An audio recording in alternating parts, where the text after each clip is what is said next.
mtoto wa kiume, kuna baadhi ya vitu ambavyo anahitaji aweze kuvifanya ili aweze kufanikisha ndoto zake anapokuwa anahitaji kuingia katika ndoa. Sasa kumekuwa na changamoto nyingi kwa vijana, ambapo unakuta mara nyingi wanaanza kuingia katika masuala ya ndoa, lakini bado hana maandalizi ambayo ameyafanya yatakayoweza kumwezesha kudumu katika maisha yake ya ndoa. Na ndio unakuta leo ndoa zinakuwa ni nyingi zinazovunjika, hasa kwa upande wa vijana, na muda mfupi utawasikia wameoana, lakini baada ya siku 2-3 wameachana. Ni kwa sababu kuna misingi fulani ambayo waliweza kuiacha pembeni na wakajikuta wameingia pasipo wao kujua. Na ndio unaona leo siku 2 wameoana, baada ya miezi 3 wameachana, na utawasikia baadaye wanaanza kuimba hata nyimbo mitaani, kwani kuachana shingapi? Sasa inakuwa ndoa inaonekana kama ni jambo la kawaida, ya kwamba mpaka mnaulizana bei, kwani kuachana ni shingapi? Lakini kuna baadhi ya vitu vya msingi ambavyo vinaweza vikakusaidia kijana au binti ukaweza kuishi katika ndoa yako pasipo kujuta, pasipo kusikitika ndani ya moyo, na hata kama changamoto ikitokea itakuwa ni rahisi kuweza kuitatua, kwa sababu unajua ni wapi ulipojikwaa, unajua mbinu, unajua ufunguo wa ndoa ni upi, kwa sababu uwezo ukafungua mlango iwapo kama kufuli limewekwa katika mlango. Ni lazima uwe na funguo ili uweze kufungua mlango. Sasa unaposoma katika Biblia kitabu cha Misali 24 na fungu la 27, katika Kiswahili ninachosoma cha kisasa, inasema fanya kazi zako nje, tayarisha kila kitu shambani, kisha jenga nyumba yako. Fanya kazi zako nje, tayarisha kila kitu ambacho unakiona ni muhimu. Shambani mwako ni sehemu ambayo unahitaji kufanyia kazi, sehemu ambayo inakusababisha uweze kuwa na maandalizi mazuri. Jenga nyumba yako. Zamani wazazi walikuwa wanawapa vijana mashamba. Kijana unakwenda kulima na wanakagua mpaka harama kwenye mikono yako ya kwamba unaweka ngapi za mashamba. Lakini leo utakuta kijana amekaa nyumbani, hawezi kulima hata bustani, lakini anahitaji kuoa.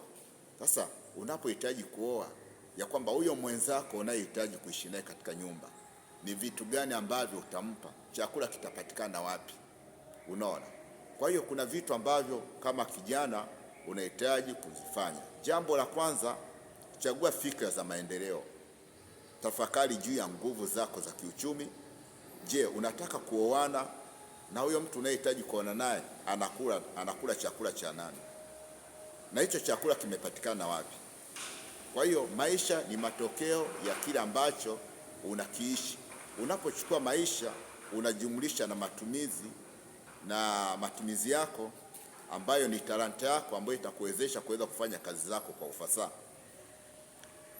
Kuoa au kuolewa kunaambatana na kuongeza majukumu kwa wanandoa, kuwatunza walioko majumbani, chakula, wanahitaji matibabu, watoto wanahitaji elimu, mama anahitaji mavazi, watoto wanahitaji mavazi, watoto wanahitaji kwenda shule. Sasa kama uchumi wako hujauweka vizuri, hivyo vitu utavifanyaje? Ina maana ni chanzo cha kuleta magomvi ndani ya nyumba, ni chanzo cha ndoa zisizodumu, ni chanzo cha vijana kuonekana wanafuga ndevu zaidi kuliko kuangalia uchumi katika familia zao, na ni chanzo cha kuwafanya wadada waonekane wanavaa nguo za ajabu, kutaka waonekane kwamba maisha yao ni ya kisasa, lakini ndoa zao ziko kwenye matata kwa sababu hawakuzingatia vitu vitakavyoweza kuwasaidia katika maisha yao. Kwa hiyo ninachohitaji kukisema ni kwamba usije ukajisahau. Baadhi ya vijana wanakazana sana kufanya kazi, wanakazana sana kuinua uchumi wao, na hata pesa wanapokuwa wanazipata pia wanakuwa ni waoga wa kuweza kuzitoa kwa kuhofia kwamba anaweza akafilisika na kuiacha familia yake ikiwa katika mtihani mkubwa, ya kwamba hawajui watakula nini, hawajui watavaa nini. Baba anaambia jikazeni jamani, jikazeni, pambaneni, tulieni jamani, bado tunajenga. Lakini ni vitu ambavyo ni muhimu katika maisha ya kijana anayehitaji kuoa. Sasa ni kwamba uelewe kwamba inawezekana kabisa ukawa na vitu vingi ambavyo umeviweka vya msingi katika maisha yako. Sasa unaweza ukawa na fedha, lakini pamoja na kuwa na fedha unaweza ukanunua nyumba lakini si familia. Uko na pesa, una uwezo wa kununua nyumba lakini familia si familia. Fedha itakuwezesha kununua chakula lakini si hamu ya kula. Migogoro ni mingi ndani. Fedha itakuwezesha kununua mavazi lakini si uzuri. Utavaje nguo umechakaa, umekonda, mtoto wa watu wali, mawazo yako mengi ndani ya nyumba? Atafurahia kitu gani? Hawezi akafurahia jambo lolote. Fedha itakuwezesha kununua dawa lakini si afya. Wengi wamekuwa na fedha lakini afya zao ni mgogoro. Anajinyima mpaka kula hali, japokuwa pesa anazo, kuvaa taki avai. Ni fujo tu ndani, maisha ni magumu. Unaona? Kwa hiyo anabaki anatunza fedha lakini afya yake inakuwa ni mgogoro. Unaweza ukanunua kitanda lakini si usingizi. Hiyo ni pesa. Unayo pesa lakini usingizi kupata umekuwa ni shida ndani ya nyumba. Mnakanyagana, miguu yamelala, kichwa kiko pande huu, mwingine amelala. Na haya mavitanda yetu ya 6x6 tunayanunua, ambao huyu akilala yuko huko, huyu mwingine akilala yuko huko, hata kugusana mgusana. Na ndio maana hata wazazi wetu walitengeneza vitanda vya 3x6, futi 2 vya kamba.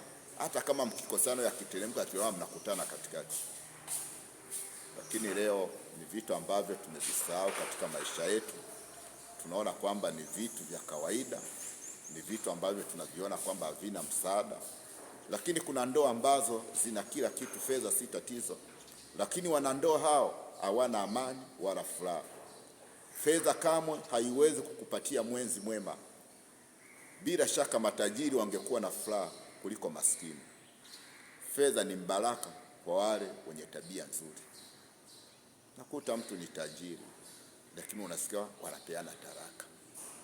Unakuta mtu ana pesa kila kitu lakini mgogoro ndani ya nyumba uishi.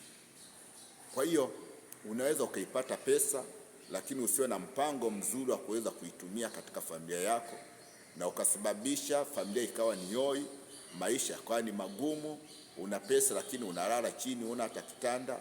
Una pesa lakini watoto hawali. Una pesa watoto wamejaa ni upele, hata kuweza kununulia dawa hakuna. Ndani imekuwa ni vita, ni masimango, hiki na hiki vinazidi kupatikana ndani ya familia, inakuwa mtihani. Kwa hiyo ninachokusii rafiki yangu ya kwamba kabla ya kuoa usikurupuke. Usije ukaimbiwa nyimbo kwani kuachana shingapi. Ukaonekana kwamba wewe ni bwana, wewe ni una nini? Si upo tu, una lolote. Si maneno mazuri katika maisha tunayohitaji kuyaishi.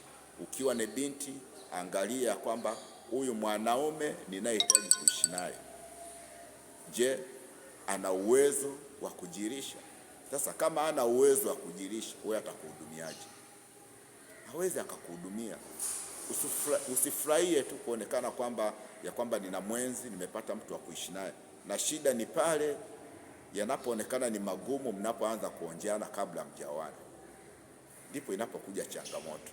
Hata ukiambiwa unajiona kama ni kiziwi, unajiona uelewi chochote, kwa sababu umeisha ingia katika mtego na mnajikuta sasa mnaishi. Kijana analala kwa baba, godoro ni la baba, shuka ni la baba yake, chumba ni cha baba yake, hata chakula anakula ni cha baba yake. Hata kusaidia nini sasa?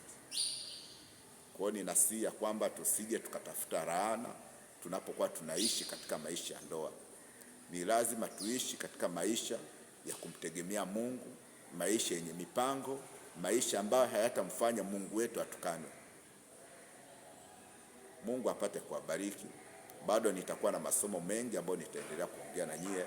Hii ni sehemu ya leo ambayo nimejaribu kuongea nayo kuhusu vijana, lakini tutaingia ndani kuziangalia changamoto zilizoko katika ndoa na ni nini ambacho tunaweza tukakifanya ili kuziimarisha ndoa zetu katika familia, ziwe ni bustani nzuri, ziwe ni bustani zenye pendo, kama tunavyoimba, vitu vyote ni sawa panapo pendo, pana sauti tamu